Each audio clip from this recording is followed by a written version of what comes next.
The glass shattered against the hardwood floor, a scream of crystal that echoed through the silent house.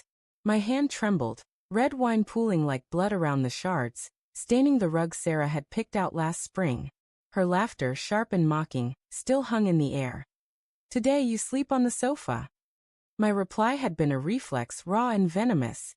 "The house is mine. You sleep on the street." Her eyes had widened, then narrowed, a flicker of something, guilt, before she stormed upstairs.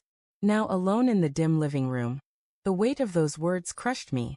I didn't know what I'd seen in her phone, not yet, but the pit in my stomach told me it was something I couldn't unsee. The house was too quiet, the kind of quiet that hums with secrets. I sank onto the couch, the leather creaking under my weight, and stared at the staircase. Her phone sat on the coffee table, its screen dark but pulsing with the truth I wasn't ready to face. It had been a small thing at first, a notification that lit up while she was in the shower. "Miss you already. Same time tomorrow." The name was just Jay, no contact photo, no context. My heart had stuttered, but I'd laughed it off. A friend. A co-worker. A misunderstanding. But then there were the late nights, the sudden business trips, the way her smile never quite reached her eyes anymore. I wasn't paranoid. I wasn't that guy.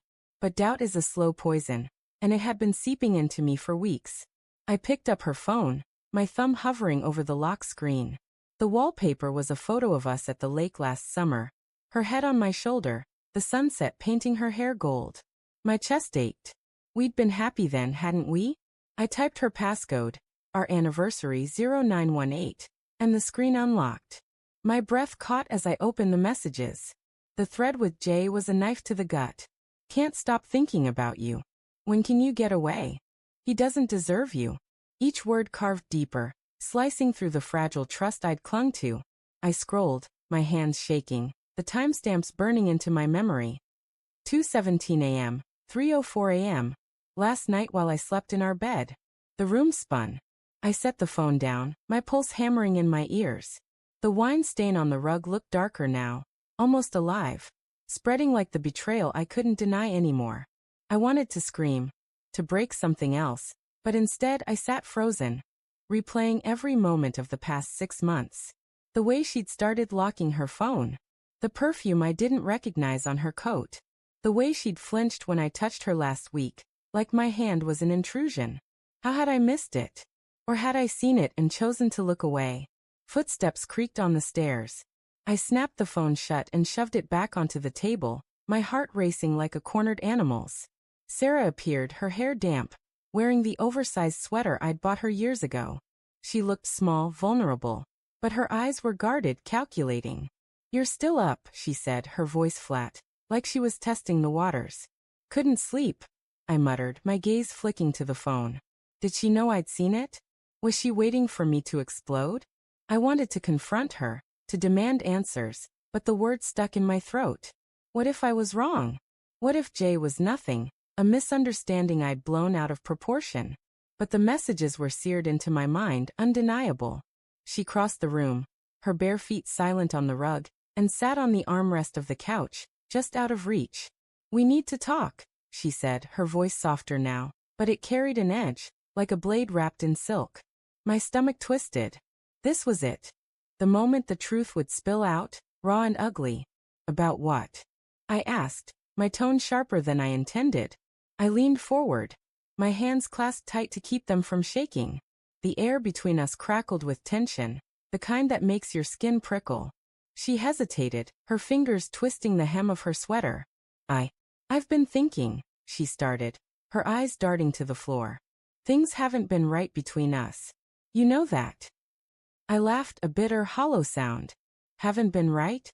That's what you're going with." My voice rose, and I hated how it trembled. "What's his name, Sarah? Who's Jay?" Her face paled, her lips parting in a silent gasp. For a moment, I thought she'd deny it, spin some lie to patch the gaping wound between us. But then her shoulders slumped, and she looked at me, really looked at me, for the first time in months. "You went through my phone," she said, not a question. "You left it out." I shot back, standing now, the room too small to contain my anger. "You think I wouldn't notice? The late nights, the secrets, The way you look at me like I'm a stranger. My voice cracked, and I hated that too. Who is he? She stood, her hands raised like she could calm me, like I was a wild animal. It's not what you think, she said, but her voice wavered, betraying her. Jay, he's just someone I work with. We got close, but it's not. Don't lie to me. I shouted, the words tearing out of me.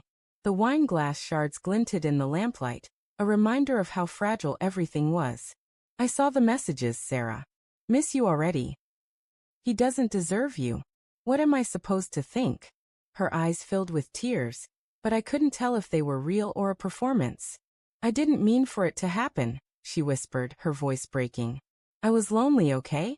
You were always working, always distracted. I felt like I was disappearing. Her words hit like a punch, stealing my breath. Lonely? I'd been killing myself to provide for us, to keep this house, this life together.